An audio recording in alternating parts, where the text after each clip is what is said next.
most people, September is when you've stopped planting and just focus on finishing the harvest. There are some crops you could plant, but that's for another video. This video is about getting ready for gardening next year by saving tomato seeds. There are different rules for saving different kinds of seeds, but in this video I will talk about my easiest and most successful method of saving tomato seeds. I'll also talk about heirloom and hybrid seeds. I mainly grow cherry tomatoes. It was probably at least 5 years ago. I was doing some work in somebody else's pasture and saw a cherry tomato plant had come up in the horse droppings. And they were good tomatoes. Yeah, I ate them. I didn't know what kind of cherry tomato they were, so I decided to save the seeds. Years later, I keep saving the seeds every year to plant for the next generation.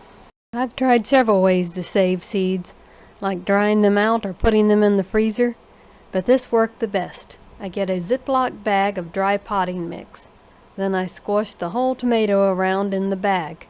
Sometimes I'll just squeeze out the middle. I don't want to get too much moisture in there, but some is fine.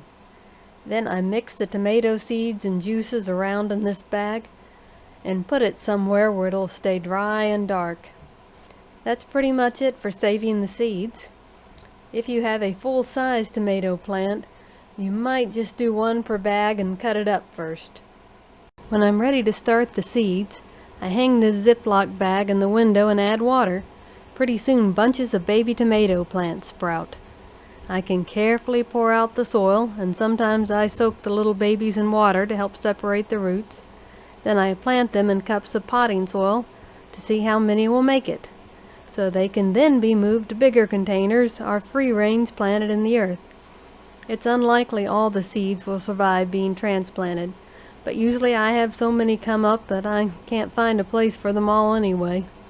Now to talk about hybrid seeds and whether or not you can save the seeds from hybrid plants to grow next year.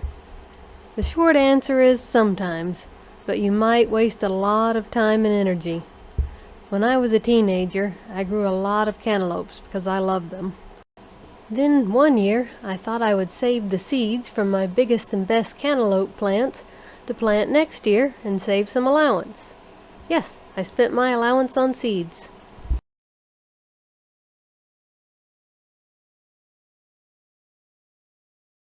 Anyway, the next year I planted rows and rows while dreaming of all the mountains of cantaloupe I would get.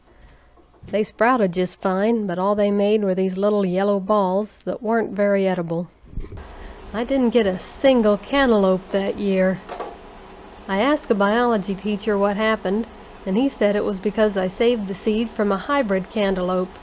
This might be why Leviticus 19:19 in the Bible talks about not planting a field with intermingled seeds.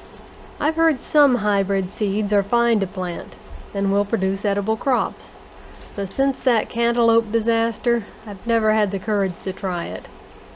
If I plan to save the seeds, I only use heirloom, also known as open-pollinated seeds. In case you don't know, heirloom seeds are like purebred. You can compare them with purebred dogs. When seeds produce consistent results generation after generation for at least 50 years, they are considered reliable and called heirloom. Like if people breed dogs for so many generations and they consistently produce a certain type of dog, then those dogs are called purebred.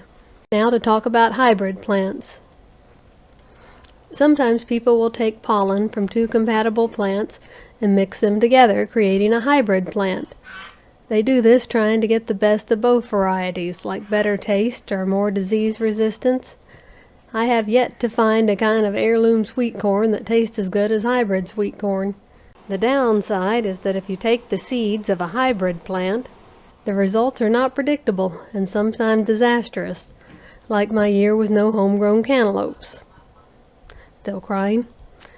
You might compare this with breeding a donkey and a horse.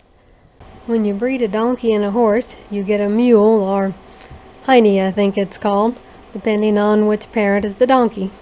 Hineys and mules are beneficial, but you won't likely get any babies from them. So you can cross-pollinate two heirloom plants and get beneficial seeds. But the seeds from those seeds may or may not be good to plant, or might only work for one generation. If you want to try saving and planting seeds from hybrid plants, I recommend only planting a few for a few generations to make sure they will produce. Not several 100-foot rows like I did with the hybrid cantaloupe. Okay, maybe I still haven't gotten over that. Over 1,000 years ago, a young girl named Palone frequently sees death from childbirth, vicious animals, and wars. There's also the curse that causes people to just die in the night. She wants to beat it, but if she can't, she could join it.